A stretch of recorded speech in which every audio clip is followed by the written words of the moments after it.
కాస్త చివరి స్టేజ్లో రంగులేసి అదేదో మేమే నిర్మించడం అనేటువంటి బిల్డప్ ఇచ్చేటువంటి ప్రయత్నం చేస్తూ ఉన్నాం. వరంగల్ ప్రజానీకానికి తెలుసు దాని నిర్ణేత నిర్మాత ఎవరో. ఇదే సందర్భంగా ఈ ప్రభుత్వం విజయోత్సవ సభ అసలు వీళ్ళు ఏం ఉద్ధరించిందని 11 మాసాల కాంగ్రెస్ పాలనలో తెలంగాణ రాష్ట్రంలో ఏదైనా మంచి జరిగితే విజయోత్సవ సభ ఎప్పుడు జరుపుతాం? ప్రజలకు బ్రహ్మాండమైన జరిగితే విజయోత్సవ సభ ఎప్పుడు జరుపుతాం?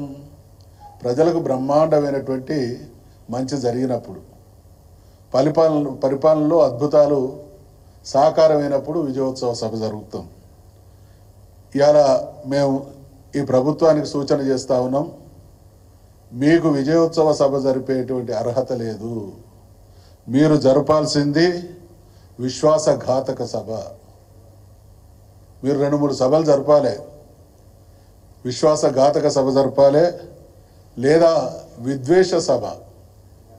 ఈ ఏడాది కాలంలో అనేక రకాలుగా మీరు వండి వార్చింది విద్వేషం, లేదా విధ్వంస సభ జరపాలి.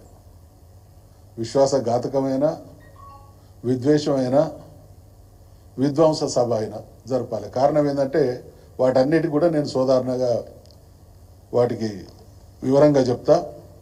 అదే రకంగా వరంగల్లో సభ జరుగుతున్నది కాబట్టి గడిచిన సంవత్సరం ఎన్నికలకు ముందు మీరు వరంగల్లో వరంగల్ రైతు డిక్లరేషన్ను ఆ రోజు అనౌన్స్ చేసింది.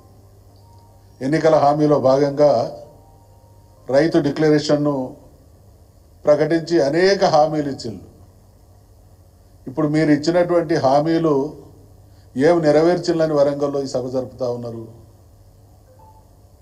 రాణి రుద్రమ పుట్టిన గడ్డ, సమ్మక్క సారమ్మలు పుట్టిన గడ్డ, కాళోజీ నారాయణరావు గారు పుట్టిన గడ్డ, ఆచార్య జయశంకర్ గారు సంచరించిన గడ్డ, దొడ్డి కొమరయ్య, సాకలి ఐలమ్మ, బియ్యాల జనార్దన్ రావు. వీరంతా ఎవరు?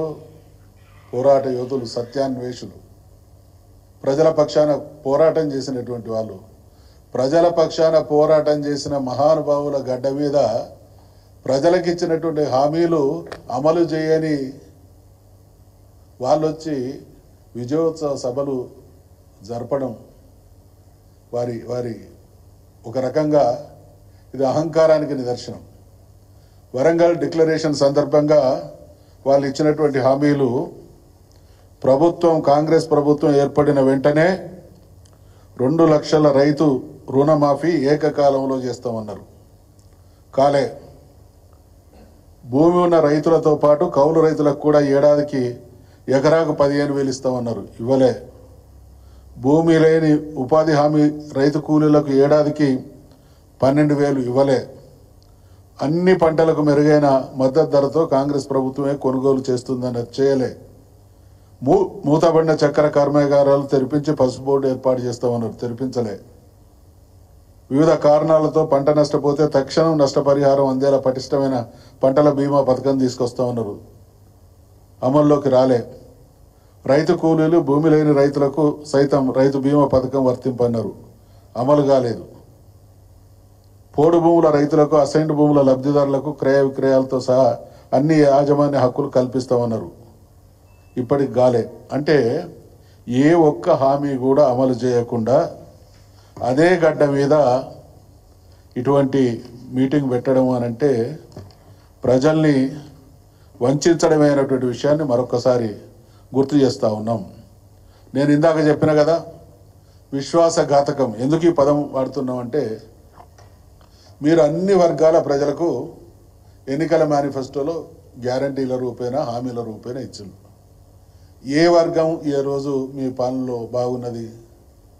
రైతుల విషయంలో రైతు మేము బంధు ఇస్తే మేము భరోసా ఇస్తామన్నారు. ఇవ్వడం లేదు. రుణమాఫీ అన్నారు. రుణమాఫీ 2 లక్షల రూపాయలది. దానికోసం ముఖ్యమంత్రి గారు 15 ఆగస్టులో ఆల్మోస్ట్ ఆల్ పూర్తి చేస్తామనేటువంటి రకంగా మాట్లాడి ఎక్కడికి పోతే అక్కడ ఎక్కడ మీటింగులు పెట్టినా ఆడ ఉండేటువంటి స్థానిక దేవుళ్ళ మీద ఒట్టు పెట్టి మేము పూర్తి చేస్తామన్నారు.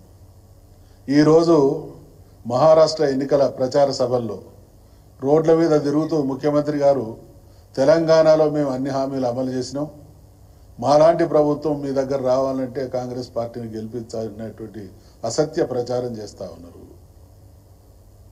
ఇది కాంగ్రెస్ పార్టీ నిజస్వరూపం బట్టబయలవుతా ఉన్నది.